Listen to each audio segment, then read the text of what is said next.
Hello दोस्तों। तो आज हम पढ़ने वाले हैं एक महत्वपूर्ण चैप्टर जिसका नाम है वायरस यानी विषाणु। अगर आप यूपी टीएसटी पीटी या नीट या कोई भी गवर्नमेंट एग्जाम की तैयारी करते हैं तो आपको हर एग्जाम में 2 या 3 क्वेश्चन देखने को जरूर मिलते हैं वायरस चैप्टर से क्वेश्चन। ठीक, अगर आपका वायरस चैप्टर क्लियर नहीं है या आपको वायरस चैप्टर से कोई डाउट है या आपका कोई भी टॉपिक क्लियर नहीं है तो आप इस वीडियो के माध्यम से अपने सारे डाउट एंड टॉपिक को क्लियर कर सकते हैं, क्योंकि मैं आपको इस वायरस चैप्टर में और इस क्लास में आपको हर एक टॉपिक को बताऊंगा जो कि वायरस टॉपिक में वायरस चैप्टर में आता है, और बेसिक टू एडवांस बताऊंगा जिससे कि आप अपनी तैयारी को और बेहतर दिशा में ले जा सकते हैं। चलिए वीडियो को स्टार्ट करते हैं। और हाँ, हम लास्ट में कुछ इंपॉर्टेंट एमसीक्यू भी लगाएंगे जो एग्जाम में आने की संभावना अधिक होती है। तो चलिए वीडियो को स्टार्ट करते हैं। तो सबसे पहले विषाणु का परिचय और इतिहास करते हैं। विषाणु होता क्या है और इसका इतिहास क्या है। ठीक, तो विषाणु की परिभाषा है। विषाणु अति सूक्ष्म अकोशिकीय यानी एसिडुलर अनिवार्य परजीवी ओब्लिगेट पैरासिटिक जीव होता है। ठीक, विषाणु क्या होता है? विषाणु अति सूक्ष्म अकोशिकीय यानी एसिडुलर अनिवार्य परजीवी यानी ओब्लिगेट पैरासिटिक जीव होता है। ठीक, उसके बाद जो केवल जीवित कोशिकाओं के भीतर प्रवेश करने पर ही क्या होता है, सक्रिय होकर प्रजनन करते हैं। तो हम कह सकते हैं कि विषाणु वह अति सूक्ष्म अकोशिकीय अनिवार्य परजीवी जीव होता है जो केवल जीवित कोशिकाओं के अंदर प्रवेश करके और सक्रिय होकर क्या करता है, अपनी प्रजनन करता है। ठीक है, यहाँ तक तो क्लियर है। अब जो रहते हैं इसमें दो वैज्ञानिक थे, एक वैज्ञानिक थे बेंजी, ठीक, और दूसरे वैज्ञानिक थे स्टेनली। तो चलिए देखते हैं इन दोनों वैज्ञानिक की वायरस में क्या भूमिका थी। तो सबसे पहले 1898 में पहले वैज्ञानिक बेंजिक ने इन्होंने क्या किया था, इन्होंने तंबाकू की पत्तियों की बीमारी, किसकी बीमारी, तंबाकू की पत्तियों की बीमारी मोजाइक डिसीज पर अध्ययन कर बताया कि इसका कारण कॉन्टेग्नो वीवम फ्लूडम यानी संक्रमक जीवित तरल है। यही आगे चलकर वायरस नाम से क्या हुआ, प्रसिद्ध हुआ। तो वैज्ञानिक पहले वह 1898 में बेंजिक ने इन्होंने तंबाकू की पत्तियों की बीमारी में अध्ययन कर बताया कि इसका कारण क्या होता है, संक्रमक जीवित तरल होता है। ठीक, कौन से वैज्ञानिक ने बताया था, बेंजिक ने। तो आपको एग्जाम में सीधे से इसे एक क्वेश्चन देखने को मिल जाता है, तो आप इसको नोट कर सकते हैं, ये इंपॉर्टेंट है। इसको नोट कर लीजिए, क्योंकि क्वेश्चन क्या बनता है इसमें, क्वेश्चन सीधे सीधे बनता है कि संक्रमण जीवित तरल शब्द किस वैज्ञानिक ने दिया था। ठीक, तो चलते हैं दूसरे वैज्ञानिक तरफ। दूसरे वैज्ञानिक थे स्टेनली। इन्होंने क्या किया था, 1935 में इन्होंने सबसे पहले इसको तंबाकू मोजाइक विषाणु यानी टीएमवी को क्या किया था, क्रिस्टलीकृत किया था, मतलब उसको तोड़ा था और सिद्ध किया कि यह प्रोटीन तथा न्यूक्लिक अम्ल से बना होता है। तो हम कह सकते हैं स्टेनली ही वह वैज्ञानिक थे जिन्होंने टीएमवी को तोड़कर यह पता लगाया कि वह किससे बना होता है। तो किससे बना होता है, प्रोटीन और न्यूक्लिक अम्ल से बना होता है। यहाँ तक तो क्लियर हुआ। आगे देखते हैं। इसके बाद यह सिद्ध हुआ कि विषाणु एक निर्जीव व जीवित कोशिकाओं के बीच का क्या होता है, स्वरूप होता है। ठीक, इन दोनों से निष्कर्ष यह निकला कि विषाणु एक निर्जीव व जीवित कोशिकाओं के बीच का क्या होता है, स्वरूप होता है। क्लियर हुआ। ठीक,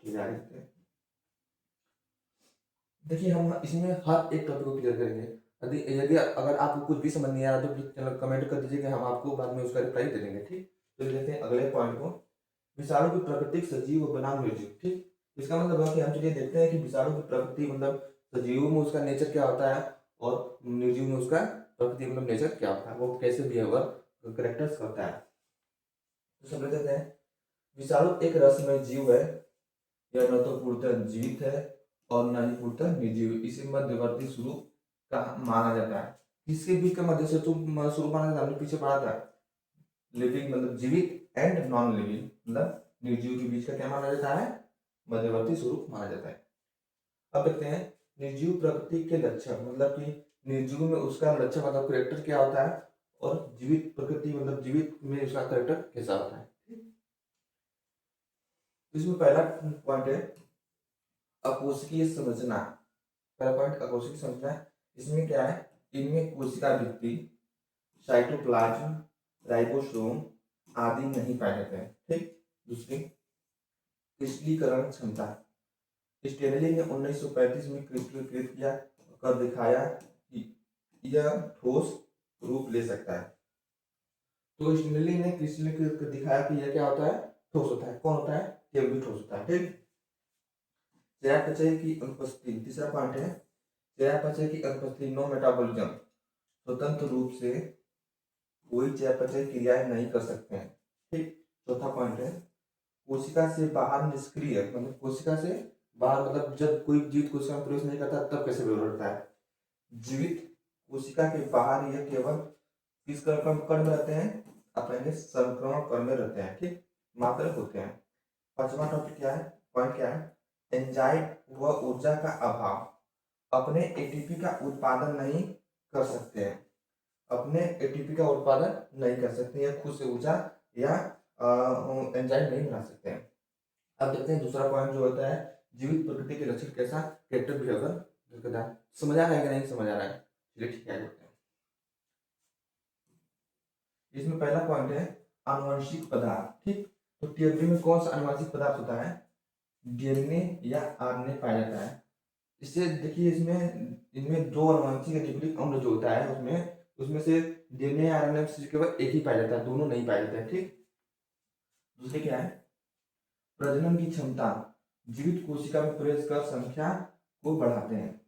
तीसरी उत्परिवर्तन यानी म्यूटेशन, इसमें म्यूटेशन और विकास एवोल्यूशन होता है। जीवित कोशिका में क्या करते हैं, वो अपना मतलब प्रजनन भी करते हैं, न्यूक्लिक अम्ल भी होता है उसमें है, और ये म्यूटेशन भी करते हैं। ठीक, और चौथा पॉइंट क्या है संक्रमणता, मतलब कि रोग कैसे फैलाते हैं, जीवित जीवों में रोग उत्पन्न कर सकते हैं। पांचवा विशिष्ट कैरेक्टर, मतलब स्पेशलिटी क्या होती है, हर विषाणु विशेष प्रकार की कोशिका को ही संक्रमित करता है। इसका मतलब होता है कि जो विषाणु ये नहीं कि सारी कोशिकाओं को मतलब डैमेज कर सकता है, संक्रमित कर सकता है, नहीं, जो विषाणु होगा वो एक अलग स्पेसिफिक कोशिका के लिए ही बना होता है। जैसे कि मान लीजिए एचआईवी चाहे तो आपका हाथों को नहीं कर सकता है, आंखों को नहीं कर सकता है, वो किसी को करेगा, टी लिम्फोसाइट को करेगा। ठीक, तो इसका मतलब होता है कि हर विषाणु विशेष प्रकार की कोशिका को ही संक्रमित कर सकता है।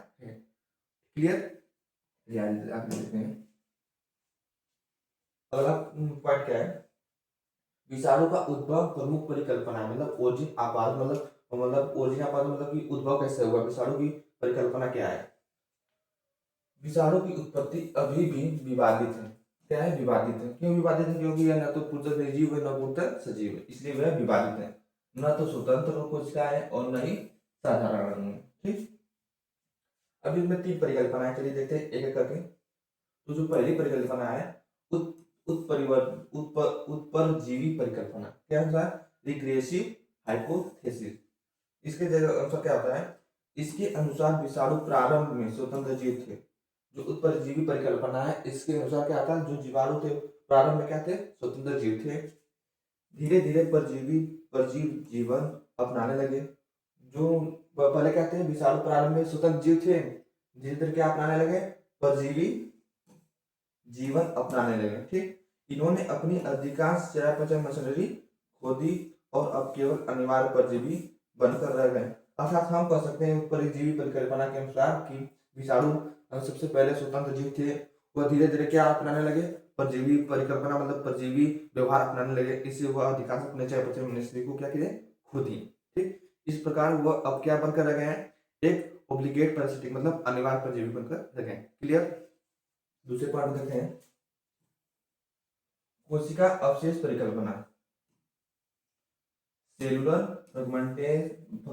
फ्रेगमेंटेन हाइपोथेसिस। ठीक, तो इसके अनुसार क्या होता है, विषाणु वास्तव में कोशिका के छोटे छोटे आनुवंशिक अवशेष जैसे प्लाज्मिड ट्रांसपोजोन से उत्पन्न हुए हैं। तो ठीक, ये क्या कहता है, यह परिकल्पना क्या कहती है कि विषाणु वास्तव में कोशिका के छोटे छोटे आनुवंशिक अवशेष जैसे किससे बने होते हैं, प्लाज्मिड ट्रांसपोजोन से उत्पन्न हुए हैं। ठीक, ये टुकड़े स्वतंत्र होकर संक्रमण रूप में बदल गए। ठीक, तो ये जो दूसरी परिकल्पना है, क्या कहते हैं कि मतलब विषाणु जो वास्तव में क्या थे, कोशिका के छोटे छोटे आनुवंशिक पदार्थ थे। ठीक, जैसे कि प्लाज्मिड ट्रांसपोज से क्या होते हैं, उत्पन्न हुए, एक टुकड़े स्वतंत्र होकर क्या हो गए, एक अपना नया स्वरूप पेश दुनिया बना लिया, जिसका नाम है संक्रमण कर बना लिया। रूप में बदल गए। अब तीसरा देख लेते हैं, सहविकास परिकल्पना को एवोल्यूशन हाइपोथेसिस। इसके अनुसार क्या होता है, विषाणु जीवन के प्रारंभ काल से ही स्वतंत्र इकाई के रूप में अस्तित्व में थे। कोशिकाओं और विषाणुओं ने समांतर रूप से विकास किया। तो तीसरी परिकल्पना क्या कहती है, सहविकास परिकल्पना। यह परिकल्पना कहती है कि विषाणु जीवन के प्रारंभ काल से ही क्या थे, स्वतंत्र इकाई थे के रूप में अस्तित्व में थे।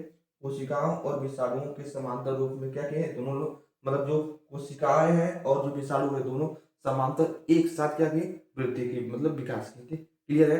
अगर आपको कुछ भी समझना तो प्लीज कमेंट कर दीजिएगा, और आपको वीडियो थोड़ा सा भी अच्छा लगे तो वीडियो को लाइक करके चैनल को सब्सक्राइब कर लीजिएगा। चलिए आगे देखते हैं।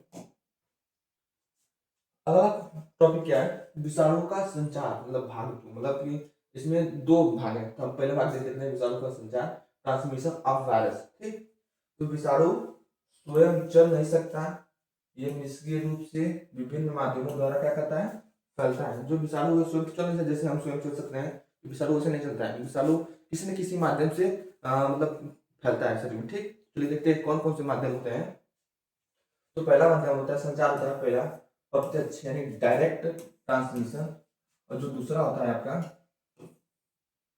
अप्रत्यक्ष संचार मतलब इनडायरेक्ट इंटरमिशन ट्रांसमिशन। ठीक, तो पहले देखते हैं, तो पहले डायरेक्ट संचार कैसे होता है, संक्रमित जीव से सीधे स्वस्थ जीव में प्रवेश करके। तो सबसे पहला वह संक्रमित जो संक्रमित व्यक्ति है उस जीव से, जो संक्रमित जीव कोई भी चीज जीव संक्रमित वायरस से संक्रमित है उससे किसी दूसरे में संपर्क द्वारा फैलता है। ठीक, क्लियर।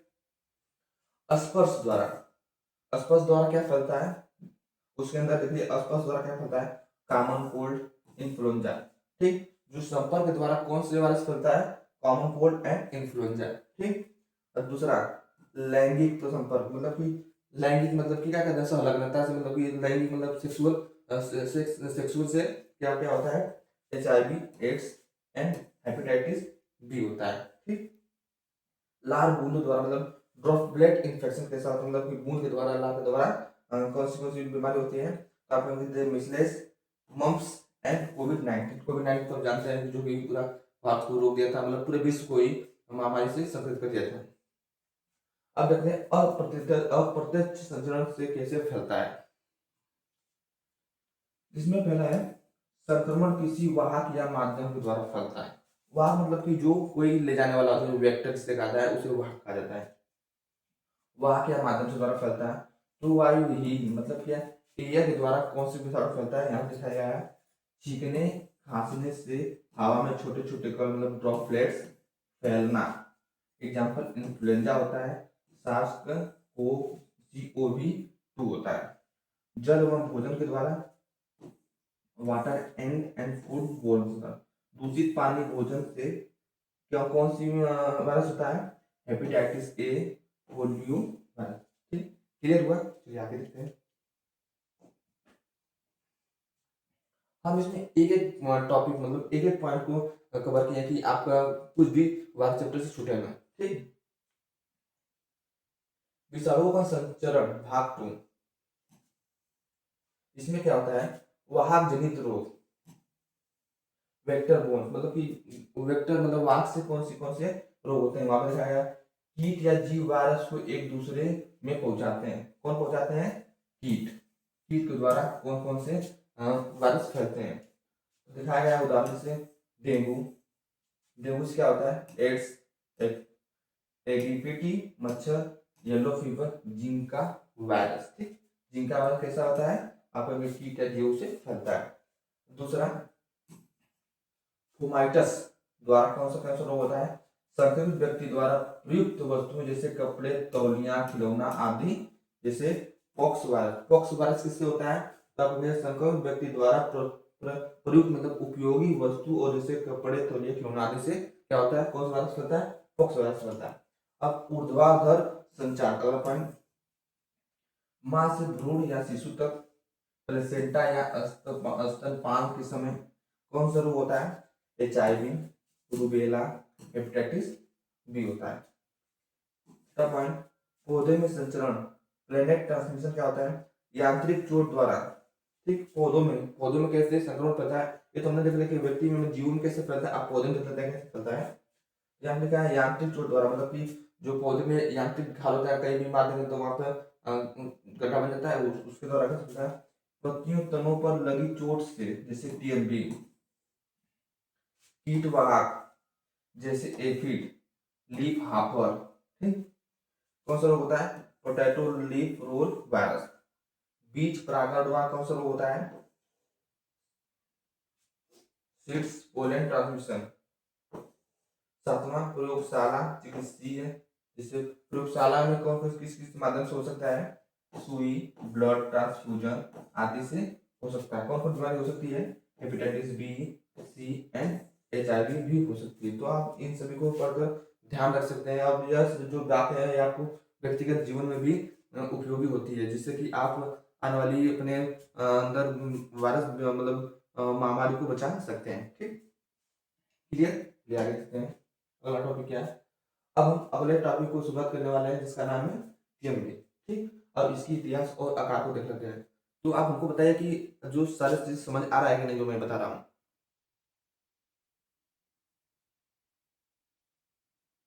चलिए ठीक। अगर आपको कुछ भी समझ नहीं आया तो आप कमेंट बताइए, मैं आपको उसका कमेंट में रिप्लाई भी दूंगा और आपको मैं समझाऊंगा कि मैं कि आपको क्यों समझ नहीं आ रहा है। ठीक, और आप नया तो प्लीज आपसे रिक्वेस्ट की चैनल को सब्सक्राइब कर लीजिएगा और वीडियो को लास्ट तक जरूर देखिएगा, जिससे कि आपका हमारा चैप्टर पूरा कंप्लीटली तैयार हो सकता है। तो चलिए आज हम देखते हैं, अब हम देखते हैं तंबाकू मोजक विषाणु टीएमबी का इतिहास और आकार। तो टीएमबी का सबसे पहले किसने देखा? ठीक, तो मायर व वैज्ञानिक थे 1886 में तंबाकू की पत्तियों की बीमारी को पहचाना। टीएमबी की मतलब तंबाकू की पत्तियों की बीमारी को सबसे पहले किसने पहचाना? तो आप कहेंगे मायर ने।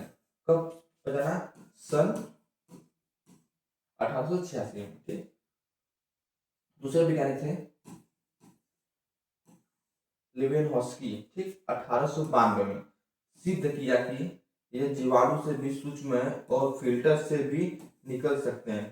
तो लेवेनहॉस्की ने क्या किया था? ये सिद्ध किया था कि जो वायरस होते हैं वो जीवाणु से भी छोटे होते हैं, जो किससे निकल गए थे? जो उनके फिल्टर पेपर से भी बाहर निकल गए थे। ठीक, और तीसरे वैज्ञानिक थे बेंजलिन। बेंजलिन तो आपको पता ही होगा, बेंजलिन क्या कहता? कौन सा शब्द दिया था? बेंजलिन दिया था कॉन्टिग्युम वीवम फ्लूडम, कहा था संक्रमण जीवित तरल होते हैं। ये किसने कहा था? आप आगे बेंजलिन ने कहा था। ठीक, और चौथे वैज्ञानिक थे स्टेनली। स्टेनली ने क्या कहा था? 1935 में क्या कहा था? क्रिस्टल कर किया था और बताया था कि जो टीएमबी होता है प्रोटीन और न्यूक्लिक अम्ल से बना था और कौन से अवस्था में होता है? ठोस अवस्था में होता है। ठीक, क्लियर?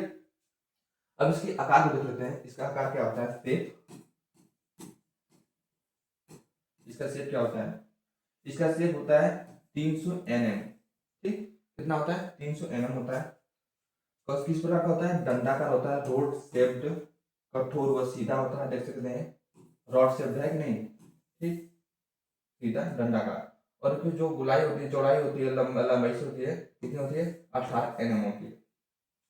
संरचना खोखली नलिका होती है, बीच में खाली होती है। देख सकते हैं यहाँ पर खाली कि नहीं? खाली है ना? तो इस प्रकार से टीएमबी की संरचना होती है। ठीक, आकार होती है। अब आगे देखते हैं। अब टीएमबी संरचनात्मक घटक एवं संक्रमण देखते हैं कि मतलब टीएमबी का संरचनात्मक संरचना क्या होती है या घटक क्या होता है और संक्रमण कैसे करता है, मतलब संक्रमण क्या होता है। तो सबसे पहले देखते हैं प्रोटीन आवरण। प्रोटीन आवरण मतलब किससे बना होता है? कैप्सिड लगभग किससे बना होता है? 2130 समान प्रोटीन उप इकाइयों से बना होता है, यानी कैप्सुमियर से बना होता है। तो हम कह सकते हैं जो कैप्सिड है लगभग किसने उप इकाइयों से बना होता है? कैप्सुमियर से बना होता है। तो आप कहेंगे 2130 कैप्सुमियर से कौन से बना होता है? टीएमबी का कैप्सिड बना होता है। और दूसरा ये सर्पिल, ये व्यवस्थित रहती है किस रूप में व्यवस्थित होती है? सर्पिल होती है, जैसे हेलिकल अरेंजमेंट की तरह व्यवस्थित होती है। आप यहाँ पर देख सकते हैं साइड में इसका इमेज भी दिया गया है। यह आरएनए को सुरक्षा प्रदान करता है। कौन आरएनए को सुरक्षा प्रदान करता है? कैप्सिड। ठीक, आनुवंशिक पदार्थ, दूसरा जाएंगे आनुवंशिक पदार्थ, ये पहला पॉइंट है।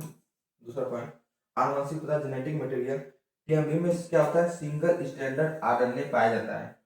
आपको आपसे पूछ दिया जाएगा, इससे भी एक एमसीक्यू क्वेश्चन बनता है। तो आपसे पूछ दिया कि बताइए कि टीएमबी में किस प्रकार का आरएनए पाया जाता है। तो आप क्या कहेंगे, डबल स्ट्रैंड आरएनए या सिंगल एस आरएनए। तो आप कहेंगे सिंगल एस आरएनए पाया जाता है। ठीक, क्लियर। और इसकी लंबाई कितना होती है, लगभग इसकी लंबाई लगभग होती है 6400 न्यूक्लियोटाइड बेस होती है। कितनी होती है, 6400 न्यूक्लियोटाइड बेस होती है। आंतरिक नलिका, तीसरा पॉइंट, आंतरिक नलिका बीच में 4 एनएम चौड़ी खोखली नलिका होती है। कितनी एनएम की होती है, 4 एनएम। ठीक, संक्रमक चक्र देख लेते हैं। संक्रमित पौधों के रस, जो किसी किसी पौधे में रस निकलता है ना, जैसे हम किसी पौधों को छाल काटते हैं तो उसमें से पानी तरह निकलता है रस, उसी को क्या कहते हैं, पौधों कहते हैं। रस से प्रवेश करती है होस्ट राइबोसोम का उपयोग प्रोटीन निर्माण। लक्षण क्या होता है इसका, मोजाइक जैसी हरे पत्ते पीले कैसे हो जाते हैं, धब्बे हो जाते हैं। ठीक, हरे हो जाते हैं। तो टीएमबी को पहचानना हो तो आपको क्या उस पर क्या लक्षण दिखाई देगा, मतलब कैसा दिखाई देगा, तो पत्ती कैसे हो जाएगी, हरे, और हरी पत्ती का आगे पीले धब्बे हो जाएंगे। ठीक, अब इसकी इमेज देख लेते हैं। तो आप यहाँ देख सकते हैं जो इस प्रकार का ये है, ये क्या है, आपको सिंगल स्टैंडर्ड आरएनए होता है, मतलब सिंगल एक ही आरएनए होता है। ठीक, और ये सब क्या दिख रहा है, ये है आपका यहाँ पर कैप्सिड यानी कैप्सोमियर। ठीक, और ये बीच में जो होता है ना, ये पूरा खाली होता है माथे, पूरा मतलब रोड लाइट से होता है। ठीक, समझ में आ गया। तो आगे बढ़े, मैं आपको इसका पीडीएफ प्रोवाइड करा दूंगा। अगर आपको पीडीएफ चाहिए तो प्लीज कमेंट कर देखिए, हाँ मुझे पीडीएफ चाहिए, तो मैं आपको अपना टेलीग्राम पिन कमेंट दे दूंगा, वहां से आप इसका पीडीएफ असाइन डाउनलोड कर सकते हैं। और हम यह चैप्टर पूरे इमेज के साथ ही पढ़ने वाले, जिससे कि हमें और आसानी से समझ सके और आप अपनी तैयारी को और बेहतर दिशा में ले जा सकते हैं।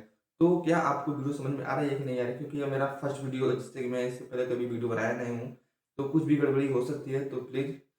तो अब हम देखते हैं बैक्टीरियोफेज। ठीक, समझना है इसकी। तो बैक्टीरियोफेज नाम सुनते हैं आपको समझ में आता है, बैक्टीरियोफेज, बैक्टीरियोफेज हुआ होता है जो किसको संक्रमित करता है, सिर्फ बैक्टीरिया को ही संक्रमित करता है। ठीक, तो चलिए इसकी संचार करते हैं। बैक्टीरियोफेज मतलब बैक्टीरिया प्लस फेज, बैक्टीरिया को खाने वाला, मतलब बैक्टीरिया को खाने वाला किसे कहते हैं, बैक्टीरियोफेज को कहते हैं। ये विषाणु केवल किसको प्रभावित करते हैं, आप कहेंगे जीवाणु को करता है। ठीक, ये जो बैक्टीरियोफेज है किसी अदरवाइज नहीं कर रहा, ओनली केवल किसको करेगा, जीवाणु को करेगा। यहाँ पर लिख सकते हैं ओनली बैक्टीरिया को ही संक्रमित या खा सकता है। तो इसकी खोज किसने की थी, इस वैज्ञानिक थे बॉन्ड 1915 में और डी हेयर 1917 में। इन दोनों वैज्ञानिकों ने किसकी खोज की थी, बैक्टीरियोफेज की खोज की थी। तो बैक्टीरियोफेज होता कैसा है, पहले इमेज देख सकते हैं। तो जो बैक्टीरियोफेज देखते हैं, ये वाला जो है इसका हिस्सा, इसे हम क्या बोल सकते हैं, ये है इसका हेड यानी सिर। ठीक, कैसा सिर होता है, बहुफलकीय होता है, मतलब लो से कैसा होता है, लो से हेड्रल होता है, लो से हेड्रल होता है। ठीक, देख सकते हैं बहुफलकीय है, देख सकते हैं ये हेड हो गया। इसमें क्या होता है, डीएनए होता है, डीएस मतलब क्या होता है, डीएस मतलब हुआ डबल स्टैंडर्ड आरएनए, लिख सकते हैं यहाँ पर डबल स्टैंडर्ड डीएनए होता है, डबल डीएनए होता है। ठीक, सुरक्षित रहता है, किसमें रहता है, आपसे यहाँ से भी क्वेश्चन बन सकता है कि बताइए कि बैक्टीरियोफेज में किस पार्ट में डबल स्टैंडर्ड डीएनए सुरक्षित रहता है, तो आप कहेंगे सिर्फ हेड में। ठीक, अब यहाँ पर जो आपको छोटा सा दिखाई दे रहा है इस प्रकार का, इसी को बोलते हैं कॉलर। जैसे हमारा ये हेड हो गया, हमारा जो हेड हो गया। ठीक, और इसके बाद जो ये इतना है, इसको क्या कहते हैं, हम कॉलर कहते हैं। ठीक, वो कॉलर ही है, जिसे कहते हैं गर्दन। अब बाकी जो शरीर है यहाँ तक, वो क्या कहते हैं, टेल सीट कहते हैं। क्या कहते हैं, टेल सीट, संकुचन होने वाली नलिका। ठीक, संकुचन होने वाली नलिका। बाकी जो नीचे है ये कौन सा है, जो ये वाला दिख रहा है, ये होता है आपका बेस प्लेट। ठीक, और जो नीचे इससे आया है ये क्या होता है, पीनस, किस लिए सहायता होता है, छेदने के लिए होता है। और जो ये पैरोस्टिन दिख रहा है कि नहीं आपको, इसको कहते हैं टेल फाइबर्स। ये क्या कहता है, बैक्टीरिया की सतह पहचानने और चिपकने में मदद करता है। ठीक, तो ये क्या करता है, बैक्टीरिया की सतह को पहचानता है और उसको छेदता है। कौन करता है? टेल फाइबर्स करता है। समझ में आ रहा है? क्लियर? आगे बढ़ते हैं। अब देखते हैं बैक्टीरियोफेज का जीवन चक्र, मतलब इसकी लाइफ साइकिल क्या होती है। पहला एब्जॉर्प्शन, मतलब क्या है? शोषण। टेल फाइबर्स बैक्टीरिया की कोशिका भित्ति से क्या करते हैं? जुड़ते हैं। ठीक, यहाँ पर देख सकते हैं ये बैक्टीरिया है, मान लीजिए ये बैक्टीरिया है। यहाँ पर क्या है? ये क्या है? यहाँ पर बैक्टीरियोफेज है, बैक्टीरियोफेज है। ये इसे क्या होगा? जुड़ रहा है। उसके बाद क्या कर रहा है? जो इंजेक्ट करता है। फिर दूसरा जो पॉइंट है, क्या करता है? प्रवेश करता है। टेल सीड सिकुड़कर डीएनए को बैक्टीरिया में प्रवेशित कराता है। कैप्सिड बाहर रह जाता है। ठीक, क्या करता है? जो कैप्सिड है वो बाहर हो जाता है और जो उसका डीएनए होता है उसमें प्रवेश हो जाता है, बैक्टीरियोफेज में प्रवेश हो जाता है। ठीक, अब तीसरा देख लेते हैं। देख सकते हैं यहाँ पर क्या होता है? छेद कर डीएनए बैक्टीरियोफेज में चले जा रहा है। अब तीसरा रेप्लिकेशन, प्रकृति। ठीक, फेज डीएनए अपनी प्रकृति बनाता है। अब बैक्टीरियोफेज क्या होगा कि आपको बैक्टीरिया में प्रवेश कर लिया, अब क्या करेगा? वो अपनी प्रकृति को बनाएगा, अपना अस्तित्व वहां पर बनाएगा बैक्टीरिया के अंदर। तो यहाँ पर देख सकते हैं, यहाँ पर धीरे धीरे अपना अस्तित्व बना रहा है। ठीक, अब चौथा क्या है? संयोजन। अब क्या करेगा? नए हेड टेल फाइबर बनाकर जुड़ते हैं। अब धीरे धीरे क्या करेगा? वहां पर तीसरे नंबर में तीसरे अपने प्रकृति को बना रहा था और चौथे अपने प्रकृति को क्या कर लिया? पूरा बना लिया। बैक्टीरियोफेज में अपना एक स्वरूप क्या किया उसने? पूरा कंप्लीट बना लिया, जिसमें उसमें उसका हेड हो गया, टेल हो गया, फाइबर्स सब बनकर जुड़ गए। अब पांचवा पार्ट हो जाएगा लेज, मतलब मुक्ति। तो बैक्टीरिया की कोशिका भित्ति फटती है, लेसिस होती है और सैकड़ों नए क्या होते हैं? फेज निकलते हैं। ठीक है, लास्ट जो होता है लाइफ साइकिल, उसमें क्या होता है कि बैक्टीरियोफेज को तोड़कर अपने आप को बाहर निकालकर हजारों संख्या में फैल जाते हैं। ठीक, यहाँ तक क्लियर? अब होता है विशेषता इसके होते हैं, केवल बैक्टीरिया को संक्रमित करते हैं। डीएनए आनुवंशिक पदार्थ होता है, इसमें मॉडल ऑर्गेनिज्म माना जाता है। इसके क्या वजह से मॉडल ऑर्गेनिज्म भी क्या होता है? माना जाता है। क्लियर हुआ लाइफ साइकिल? चलिए देखते हैं। तो अब बात कर लेते हैं वायरस चैप्टर के अगले टॉपिक के बारे में, जिसका नाम है वायराइड्स। ठीक, तो यह क्या होता है? सबसे छोटा रोगाणु होता है। जो वायराइड होता है, वायराइड क्या होता है? सबसे छोटा रोगाणु होता है, मतलब क्या होता है? वायरस होता है। परिभाषा क्या होती है? वायराइड अति सूक्ष्म अकोशिकीय संक्रामक एजेंट होता है जो केवल नग्न वलयाकार आरएनए से बने होते हैं। इनमें प्रोटीन आवरण कैप्सिड नहीं होता है। ठीक, तो क्या हम क्या कर सकते हैं? जो पिछले टीएमबी था किससे बना होता? प्रोटीन से बना होता और न्यूक्लिक अम्ल से बना होता, उसमें कैप्सिड सब था। तो जो वायराइड वो सिंगल क्या होता है? वायराइड अति सूक्ष्म होता है, अकोशिकीय संक्रमण एजेंट है जो केवल नग्न वलयाकार को केवल ओनली वन आरएनए से बना होता है। ठीक, इसमें आपको कोई कैप्सिड नहीं दिखाता, बस मतलब जिसे सिंगल मतलब ओनली वन आरएनए ही होता है, नग्न होता है। ठीक, इसमें कोई कैप्सिड प्रोटीन नहीं होता है, इसमें प्रोटीन का आवरण नहीं होता है, यानी कैप्सिड नहीं होता। ठीक, चलिए देखते हैं इसकी हिस्ट्री। इसमें इसे खोजा किसने था? इसकी क्या किया? तो 1971 में टीओडेनियर नामक वैज्ञानिक ने इसमें खोजा था। पोटैटो स्पिंडल ट्यूबर डिजीज के कारक को खोजा और क्या किया? खोजा और वायराइड नाम दिया। यह सिद्ध हुआ कि यह वायरस से भी छोटा और सरल है। ठीक, तो जो वैज्ञानिक थे 1971 में, कौन से वैज्ञानिक थे? टीओडेनर ने क्या किया था? पोटैटो स्पिंडल ट्यूबर डिजीज के कारण को खोजा और यह सिद्ध किया कि जो वायराइड जो वायराइड होते हैं वह वायरस से भी छोटे होते हैं और क्या होते हैं? सरल होते हैं। ठीक, अब अगली बात देखते हैं इसकी संरचना, स्ट्रक्चर देख लेते हैं। इसकी स्ट्रक्चर क्या है? तो इसका स्ट्रक्चर इस प्रकार का होता है। ठीक, ये वायराइड है। ठीक, circle RNA loop road like structure. ठीक, आरएनए वलयाकार मतलब सर्कल में होता है। तो सर्कल है, आरएनए एकल सूत्री सिंगल स्ट्रैंड। साइज इसकी कितनी होती है? इसकी साइज होती है 246 से लेकर 467 न्यूक्लियोटाइड तक होती है। वायरस से भी बहुत छोटा होता है। वहां पर वायरस में ज्यादा था, यहाँ पर क्या हुआ? कम हो गया, मतलब बहुत छोटा है। इसका शेप कैसा होता है? आरएनए में बेस पेयरिंग के कारण यह रोड लाइक स्ट्रक्चर बना लेता है। देख सकते हैं दोनों साइड क्या है? आरएनए है। ठीक, तो कंजुगेट होकर क्या होगा? बेस मतलब कि रोड लाइक शेप बना लिया, ठीक, ये रोड हो गया, ये आरएनए हो गया, बना देता है। क्लियर हुआ वायराइट? आगे देखते हैं वायराइड्स का कार्य प्रणाली एवं रोग। अब देखते हैं कि वायराइड का रोग क्या होता है, वो कार्य अपना कार्य कैसे करता है। ठीक, इसमें कोई डीएनए नहीं होता है, इसमें क्या होता है, सिंगल आरएनए होता है। ठीक, इसमें डीएनए तो नहीं होता, इसमें क्या होता है, ओनली आरएनए प्रेजेंट। ठीक, ओनली आरएनए क्या होता है, प्रेजेंट होता है। यह होस्ट सेल के आरएनए पॉलीमरेज सेकेंड एंजाइम का उपयोग करता है। इसका उपयोग करता है, आरएनए पॉलीमरेज सेकेंड का उपयोग करता है। यह आरएनए स्वयं कैटालिटिक एक्टिविटी मतलब राइबोजाइम भी दिखा सकते हैं। जो वायराइड है वो क्या होते हैं, वायराइड होते हैं अपना, इसमें केवल ओनली वर्ड डीएनए नहीं होता है, आरएनए होता है। ये होस्ट सेल के आरएनए पॉलीमरेज सेकेंड एंजाइम को उपयोग करते हैं। यह आरएनए स्वयं कैटालिटिक एक्टिविटी मतलब राइबोसोम भी दिखा सकते हैं। ठीक, अब इसके रोग देखते हैं, प्रमुख रोग कौन कौन सा होता है। तो पोटैटो स्पिंडल ट्यूबर डिसीज, इसका जो प्रमुख रोग है क्या होता है, वो होता है पोटैटो स्पिंडल ट्यूमर रोग। इसमें क्या होता है, आलू के कंद पतले और लंबे हो जाते हैं।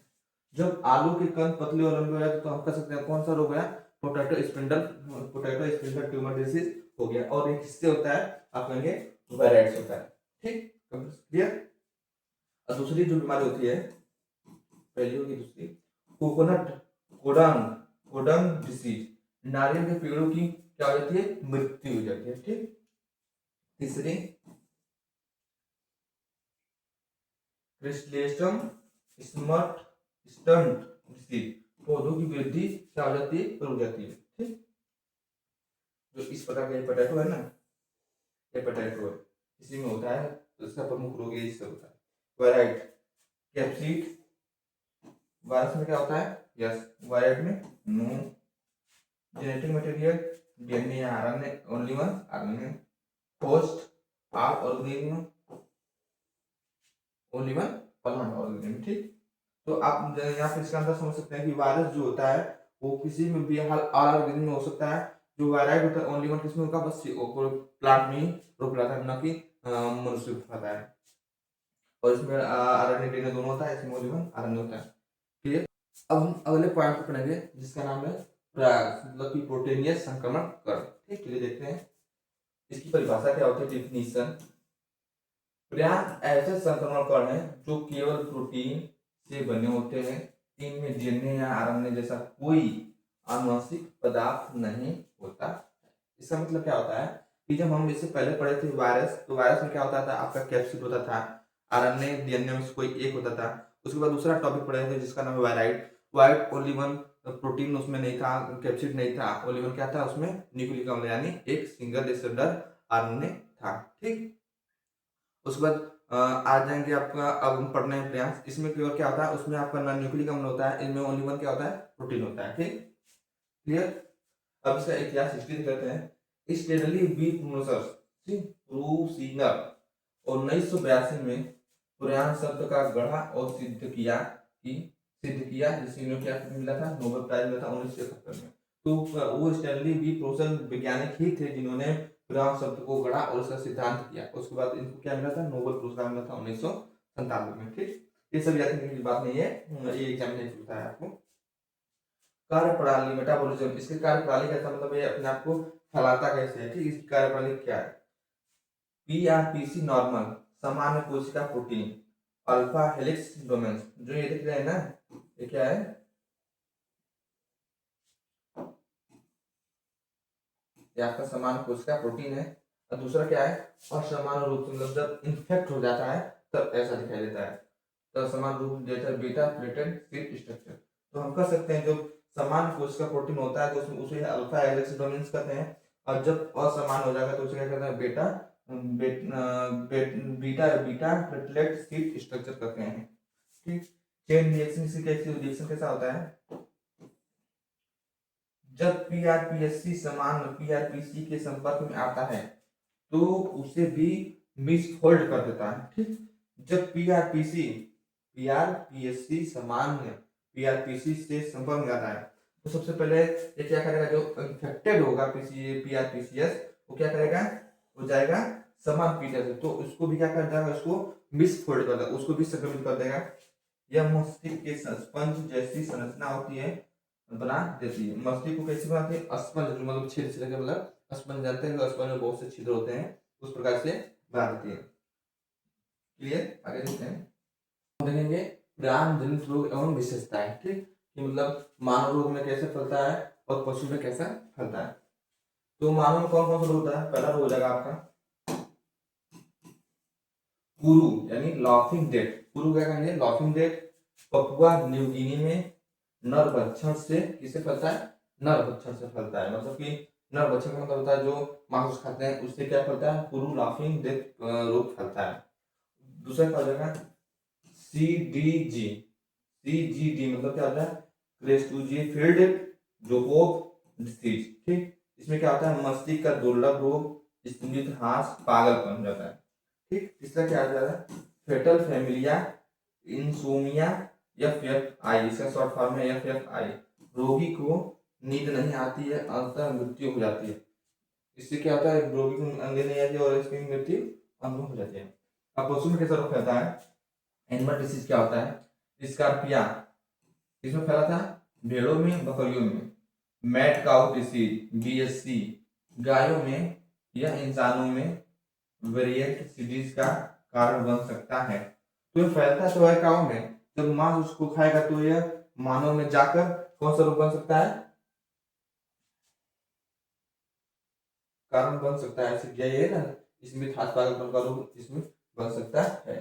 ठीक, अब इसकी विशेषता क्या है, अत्यधिक heat resistance and radiation resistant होता है, क्या होता है, रेजिस्टेंस होता है। इलाज असंभव है, लक्षण प्रकट होने में कई वर्ष लग सकते हैं। इसकी विशेषता क्या है, जो ये सब रोग होता है इसका लक्षण आपको तुरंत नहीं दिखता है, आपको कई साल लग सकते हैं, या व्यक्ति की मृत्यु भी हो सकती है, तब जाके आपको उसका पता चला कि उस व्यक्ति को या उस एनिमल को यह रोग था।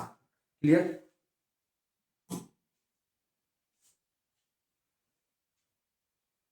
अब देखते हैं विषाणुओं का आर्थिक महत्व एवं हानिकारक प्रभाव। विषाणु का आर्थिक महत्व क्या होता है और उसका हानिकारक प्रभाव क्या होता है। ठीक, मानव रोग ह्यूमन डिसीज, दूसरा पौधों में रोग, तीसरा पशु में रोग। ठीक, अब देखते हैं कि इन तीनों जो है, मानव रोग, पौधों में, पशु में कौन कौन से रोग होते हैं, कैसे होते हैं। ठीक, तो influenza virus, flu, HIV AIDS, hepatitis पीलिया, polio rabies, Covid, smallpox, dengue, Zika, ये जब जो बीमारी है ये सब किसमें होती है, मानव में, ह्यूमन में होती है। दूसरे पौधे में कौन कौन से रोग होते हैं, टोबैको मोजाइक वायरस जिसका नाम है TMV, बनाना ब्रेंचिकॉक वायरस, पोटैटो वायरस, रिस, डेंगू वायरस, कृषि उत्पादकता क्या करती है, ये सब घटाती हैं। तीसरा कौन सा है, पशुओं में कौन सा रोग होता है, फुट एंड माउथ डिसीज, मवेशियों में ब्रेड फ्लू, एवियन इन्फ्लुएंजा इसे कहते हैं, एवियन इन्फ्लुएंजा, स्विन फ्लू होता है। ठीक, तो इसका अर्थ मतलब क्या होगा, इन तीनों में कौन कौन सी बीमारी होती है, तो आपका ये मानव में होता है influenza, HIV, hepatitis, polio, rabies, smallpox, dengue, इसमें होता है, मानव में होता है वायरस। पौधों में कौन कौन सा, tobacco mosaic virus, TMV, banana ब्रांचियोक वायरस, पोटैटो वायरस, रिस्ट, डेंगू वायरस होता है, तो क्या करती है, कृषि की उत्पादकता को क्या करती है, घटाती है। क्लियर, पशु में कौन सा होता है, फूट एंड माउथ डिसीज जैसे मनुष्य में होता है, bird flu, avian influenza, swine flu. ठीक, क्लियर हुआ, अब आगे देखते हैं। अब विषाणुओं का आर्थिक महत्व, लाभकारी पक्ष एवं निष्कर्ष। तो हमने पीछे क्या पढ़ा था, हानिकारक पढ़ा था, अब विषाणु से कुछ लाभकारी भी होता है, मतलब कि हर पहलू का दो हिस्सा तो होता है, या हानि या लाभ होता है। ठीक, दोनों होता है, तो हमने हानि तो पढ़ लिया, अब लाभ पढ़ लेते हैं, लाभ क्या होता है विषाणु से।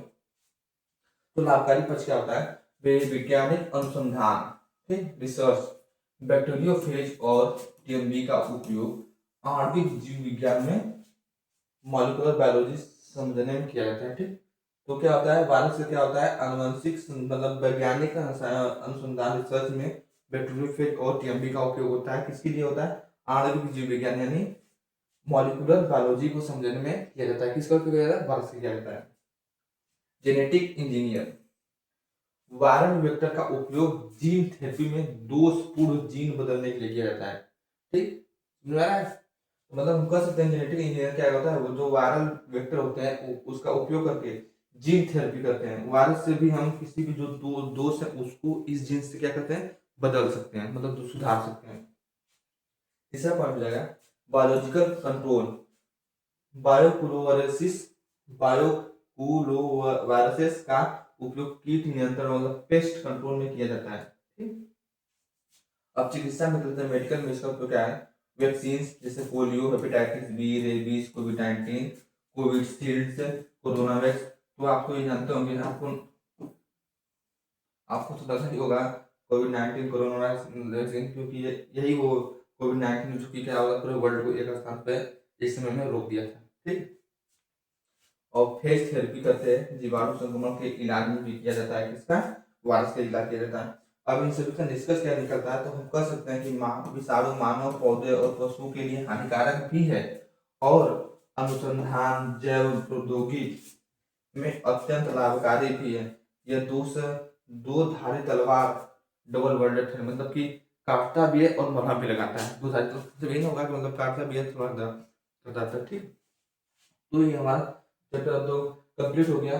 तो अब हम इसका जो एमसीक्यू क्वेश्चन है अगले क्लास में करने वाले हैं, जो कि मैं आपको लगभग 30 क्वेश्चन एमसीक्यू कराऊंगा, जो कि बहुत ही इंपॉर्टेंट होगा और किसी न किसी एग्जाम वर्ष आया होगा एग्जाम। ठीक, ये हमारा वायरस चैप्टर कंप्लीट हो गया। अगर आपको वीडियो पसंद आई हो तो प्लीज वीडियो को लाइक कर दीजिएगा और चैनल को सब्सक्राइब, और आप हमको बताइए कि आपको ये वीडियो कैसी लगी, कमेंट जरूर कीजिएगा। और कहाँ समझ में नहीं आया वो भी आप कमेंट में हमें बताइएगा। और आपको पीडीएफ चाहिए और या लाइव पढ़ना है तो आप वो भी कमेंट बताइए कि हमें ये प्रॉब्लम हुई है आपकी वीडियो से, मैं आप उसे अगले वीडियो में सॉल्व करने की पूरी कोशिश करूंगा। तो चलिए मिलते हैं ऐसे ही इम्प्रूवमेंट अगले क्लास में, तब तक के लिए जय हिंद।